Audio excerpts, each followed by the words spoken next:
Kejadian pasal 38. Yehuda dan Tamar. Pada waktu itu, Yehuda meninggalkan saudara-saudaranya dan menumpang pada seorang adulam yang namanya Hira. Di situ Yehuda melihat anak perempuan seorang Kanaan. Nama orang itu ialah Sua. Lalu Yehuda kawin dengan perempuan itu dan menghampirinya. Perempuan itu mengandung, lalu melahirkan seorang anak laki-laki dan menamai anak itu Sesudah itu perempuan itu mengandung lagi, lalu melahirkan seorang anak laki-laki dan menamai anak itu Onan. Kemudian perempuan itu melahirkan seorang anak laki-laki sekali lagi dan menamai anak itu Shela. Yehuda sedang berada di Kesib ketika anak itu dilahirkan. Sesudah itu Yehuda mengambil bagi anak sulungnya, seorang istri yang bernama Tamar. Tetapi anak sulung Yehuda itu adalah jahat di mata Tuhan, maka Tuhan membunuh dia. Lalu berkatalah Yehuda kepada Onan, "Hampirilah istri kakakmu itu, kawinlah dengan dia sebagai ganti kakakmu, dan bangkitkanlah keturunan bagi kakakmu." Tetapi Onan tahu bahwa bukan ia yang empunya keturunannya nanti. Sebab itu setiap kali ia menghampiri istri kakaknya itu, ia membiarkan maninya terbuang, supaya ia jangan memberi keturunan kepada kakaknya. Tetapi yang dilakukannya itu adalah jahat di mata Tuhan, maka Tuhan membunuh dia juga. Lalu berkatalah Yehuda kepada Tamar, menantunya itu, "Tinggallah sebagai janda di rumah ayahmu, sampai anakku Shela itu besar." Sebab pikirnya, jangan-jangan ia mati seperti kedua kakaknya itu. Maka pergilah Tamar dan tinggal di rumah ayahnya. Setelah beberapa lama, matilah anak Sua, istri Yehuda. Habis berkabung pergilah Yehuda ke Timna, kepada orang-orang yang menggunting bulu domba-dombanya, bersama dengan Hira, sahabatnya, orang adulam itu. Ketika dikabarkan kepada Tamar, "Bapa mertuamu sedang di jalan ke Timna untuk menggunting bulu domba-dombanya," maka ditanggalkannya lah pakaian kejandaannya. Ia bertelekung dan berselubung, lalu pergi duduk di pintu masuk ke Enaim yang di jalan ke Timna, karena dilihatnya bahwa Shela telah menjadi besar, dan dia tidak diberikan juga kepada Shela itu untuk menjadi istrinya. Ketika Yehuda melihat dia, disangkanyalah dia seorang perempuan sundal, karena ia menutupi mukanya.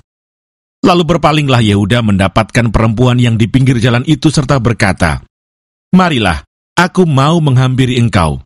Sebab ia tidak tahu bahwa perempuan itu menantunya. Tanya perempuan itu, "Apakah yang akan kau berikan kepadaku jika engkau menghampiri aku?" Jawabnya, "Aku akan mengirimkan kepadamu seekor anak kambing dari kambing dombaku." Kata perempuan itu, "Asal engkau memberikan tanggungannya sampai engkau mengirimkannya kepadaku." Tanyanya, "Apakah tanggungan yang harus kuberikan kepadamu?" Jawab perempuan itu, "Cap materaimu, serta kalungmu, dan tongkat yang ada di tanganmu itu." Lalu diberikannya lah semuanya itu kepadanya, maka ia menghampirinya. Perempuan itu mengandung daripadanya. Bangunlah perempuan itu, lalu pergi, ditanggalkannya telekungnya, dan dikenakannya pula pakaian kejandaannya.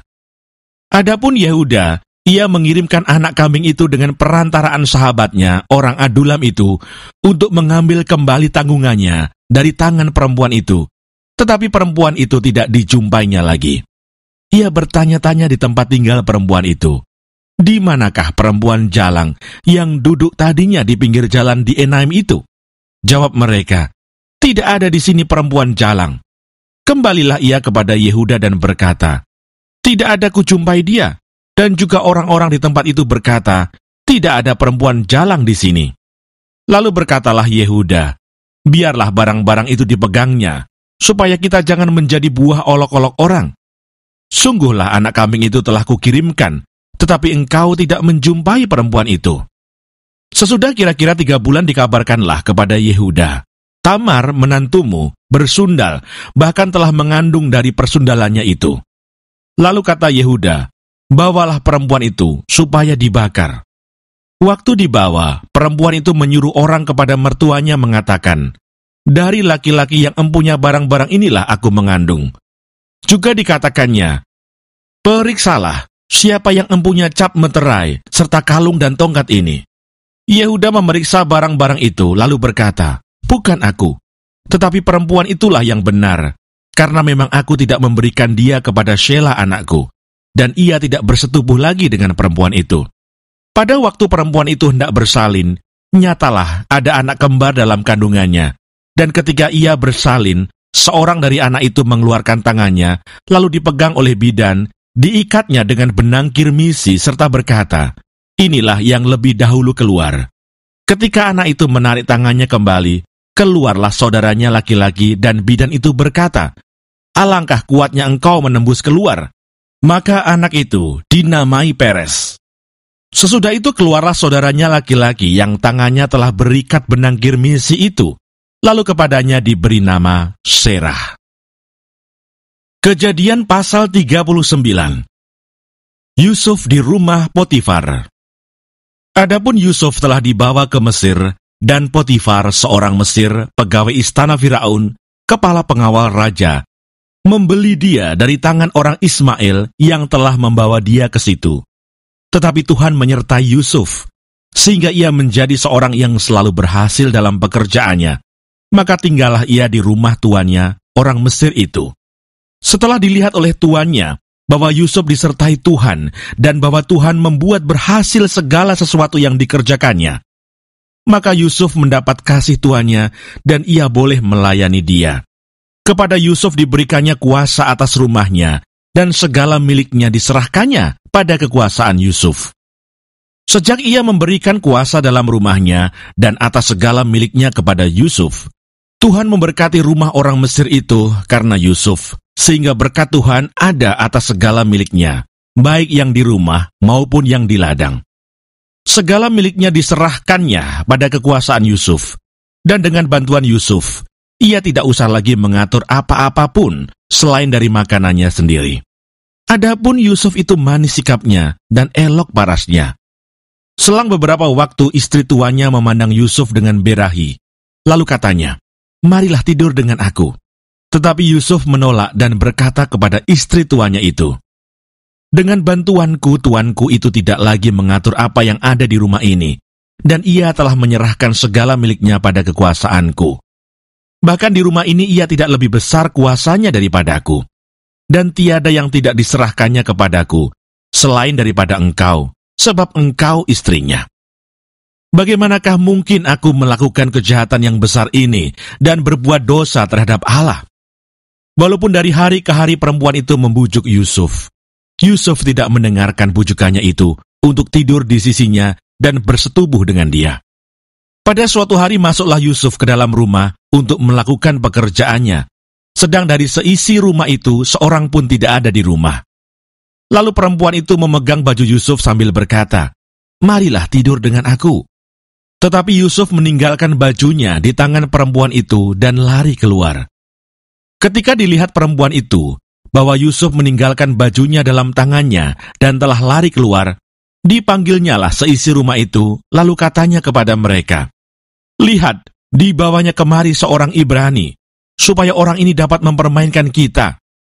Orang ini mendekati aku untuk tidur dengan aku, tetapi aku berteriak-teriak dengan suara keras.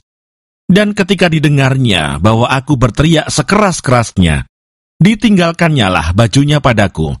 Lalu ia lari keluar. Juga ditaruhnya baju Yusuf itu di sisinya, sampai tuan rumah pulang." Perkataan itu jugalah yang diceritakan perempuan itu kepada Potifar, katanya, "Hamba orang Ibrani yang kau bawa kemari itu datang kepadaku untuk mempermainkan aku.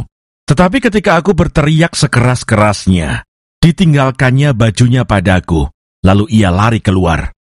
Baru saja didengar oleh tuannya perkataan yang diceritakan istrinya kepadanya, "Begini begitulah aku diperlakukan oleh hambamu itu," maka bangkitlah amarahnya. Lalu Yusuf ditangkap oleh tuannya dan dimasukkan ke dalam penjara, tempat tahanan-tahanan raja dikurung. Demikianlah Yusuf dipenjarakan di sana. Tetapi Tuhan menyertai Yusuf dan melimpahkan kasih setianya kepadanya, dan membuat Yusuf kesayangan bagi kepala penjara itu. Sebab itu kepala penjara mempercayakan semua tahanan dalam penjara itu kepada Yusuf, dan segala pekerjaan yang harus dilakukan di situ, dialah yang mengurusnya. Dan kepala penjara tidak mencampuri segala yang dipercayakannya kepada Yusuf, karena Tuhan menyertai dia, dan apa yang dikerjakannya dibuat Tuhan berhasil. Kejadian pasal 40. Mimpi juru minuman dan juru roti. Sesudah semuanya itu terjadilah, bahwa juru minuman Raja Mesir dan juru rotinya membuat kesalahan terhadap tuannya, Raja Mesir itu. Maka murkalah Firaun kepada kedua pegawai istananya, kepala juru minuman dan kepala juru roti itu. Ia menahan mereka dalam rumah kepala pengawal raja, dalam penjara tempat Yusuf dikurung. Kepala pengawal raja menempatkan Yusuf bersama-sama dengan mereka untuk melayani mereka. Demikianlah mereka ditahan beberapa waktu lamanya. Pada suatu kali bermimpilah mereka keduanya, baik juru minuman maupun juru roti Raja Mesir, yang ditahan dalam penjara itu. Masing-masing ada mimpinya. Pada satu malam juga, dan mimpi masing-masing itu ada artinya sendiri. Ketika pada waktu pagi Yusuf datang kepada mereka, segera dilihatnya bahwa mereka bersusah hati. Lalu ia bertanya kepada pegawai-pegawai istana Firaun yang ditahan bersama-sama dengan dia dalam rumah tuanya itu, "Mengapakah hari ini mukamu semuram itu?" Jawab mereka kepadanya, "Kami bermimpi, tetapi tidak ada orang yang dapat mengartikannya." Lalu kata Yusuf kepada mereka, "Bukankah Allah yang menerangkan arti mimpi? Ceritakanlah kiranya mimpimu itu kepadaku." Kemudian juru minuman itu menceritakan mimpinya kepada Yusuf, katanya, "Dalam mimpiku itu tampak ada pohon anggur di depanku. Pohon anggur itu ada 3 carangnya, dan baru saja pohon itu bertunas. Bunganya sudah keluar, dan tandan-tandanya penuh buah anggur yang ranum. Dan di tanganku ada piala Firaun. Buah anggur itu kuambil, lalu kuperas ke dalam piala Firaun, kemudian kusampaikan piala itu ke tangan Firaun." Kata Yusuf kepadanya, "Beginilah arti mimpi itu. Ketiga carang itu artinya 3 hari. Dalam 3 hari ini, Firaun akan meninggikan engkau dan mengembalikan engkau ke dalam pangkatmu yang dahulu, dan engkau akan menyampaikan piala ke tangan Firaun seperti dahulu kala, ketika engkau jadi juru minumannya. Tetapi ingatlah kepadaku, apabila keadaanmu telah baik nanti, tunjukkanlah terima kasihmu kepadaku dengan menceritakan hal ikhwalku kepada Firaun, dan tolonglah keluarkan aku dari rumah ini. Sebab aku diculik begitu saja dari negeri orang Ibrani, dan di sini pun aku tidak pernah melakukan apa-apa yang menyebabkan aku layak dimasukkan ke dalam liang tutupan ini." Setelah dilihat oleh kepala juru roti betapa baik arti mimpi itu, berkatalah ia kepadanya, "Aku pun bermimpi juga. Tampak aku menjunjung 3 bakul berisi penganan.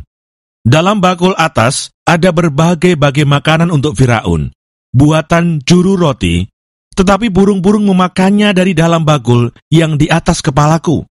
Yusuf menjawab, "Beginilah arti mimpi itu. Ketiga bakul itu artinya 3 hari. Dalam 3 hari ini, Firaun akan meninggikan engkau tinggi ke atas dan menggantung engkau pada sebuah tiang, dan burung-burung akan memakan dagingmu dari tubuhmu." Dan terjadilah pada hari ketiga, hari kelahiran Firaun.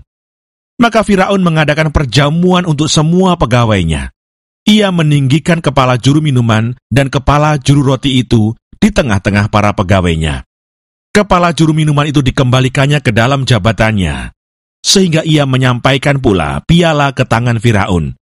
Tetapi kepala juru roti itu digantungnya, seperti yang ditakbirkan Yusuf kepada mereka. Tetapi Yusuf tidaklah diingat oleh kepala juru minuman itu, melainkan dilupakannya.